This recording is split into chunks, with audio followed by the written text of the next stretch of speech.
আপনারা জানেন জান্নাতের মধ্যে একটা মাহফিল হবে, সেমিনার হবে। সেখানে আল্লাহ জান্নাতীদেরকে নিয়ে একটা মাহফিলের আয়োজন করবেন। জান্নাতি শ্রোতা হবে আর বক্তা হবে তিনজন।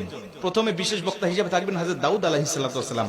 দাউদ আলাইহিস সালামের কুরআন নাজিল হয় নাই, দাউদ নবী কোনদিন কুরআন পড়েও নাই। তারপরেও আল্লাহ সেদিন তাকে ইলম দিবেন, তিনি দাউদ নবী সূরা তোহা থেকে তেলাওয়াত করবেন। তাফসীরে এসেছে দাউদ নবী যখন কুরআন থেকে তেলাওয়াত করবেন তার একটা গলা থেকে, একটা কণ্ঠ থেকে ৮০ রকম সুর বের হতে থাকবে। জান্নাতীরা দাউদ নবীর কণ্ঠে তেলাওয়াত শুনে তো পাগল, বলবে আল্লাহ কি তেলাওয়াত শুনতেছি, আমরা তেলাওয়াত শুনে শুনে জান্নাতে থাকতে চাই, আর কিচ্ছু চাই না। আল্লাহ বলবে এর থেকে কি সুমধুর তেলাওয়াত শুনতে চাও না? জান্নাতীরা বলবে আল্লাহ এর থেকে সুমধুর তেলাওয়াত হতে পারে, আমাদের আর বিশ্বাস হয় না। আল্লাহ বলবে কেন বিশ্বাস হয় না?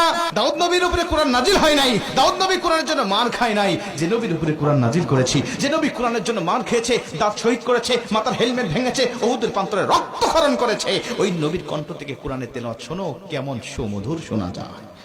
আমার নবী যখন সূরা ইয়াসিন থেকে তেলাওয়াত করবেন জান্নাতীরা তো পাগল হয়ে যাবে, বলবে আল্লাহ কোনো হুর চাই না, কোনো গিলমান চাই না, কোনো নাজ নিয়ামত, কোনো শরাব, কোনো ঝর্ণা, কোনো কিচ্ছু চাই না। আল্লাহ শুধু নবীর কণ্ঠে তেলাওয়াত শুনে জান্নাতে হাজার হাজার বছর আমরা কাটিয়ে দিতে চাই।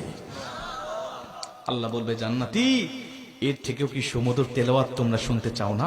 জান্নাতীরা বলবে আল্লাহ এর থেকে সুমধুর তেলাওয়াত হতে পারে, এটা আমাদের আর বিশ্বাসই হয় না। জান্নাতীরা কেন বিশ্বাস হবে না বলো?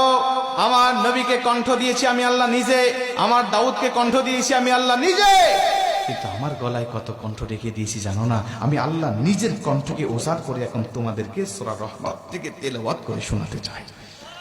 আমার আল্লাহ সেদিন টান দিবেন সূরা রহমান থেকে, আর রহমান বলবেন না, তিনি আনার রহমান বলে টান দিবেন। আমি রহমান, যে রহমানের কথা দুনিয়াতে তোমরা শুনেছো, যে রহমানের ভয়ে দুনিয়াতে পাপ থেকে বিরত ছিলে, যে রহমানের ভয়ে তাহাজ্জুদের ওয়াক্তে দাঁড়িয়ে চোখের পানি বিসর্জন দিয়ে নামাজ আদায় করেছো, যে রহমানের ভয়ে সারাটা দিন রোজা রেখেছো, যে রহমানের ভয়ে তোমরা সত্যের পক্ষে চলেছো, ওই রহমান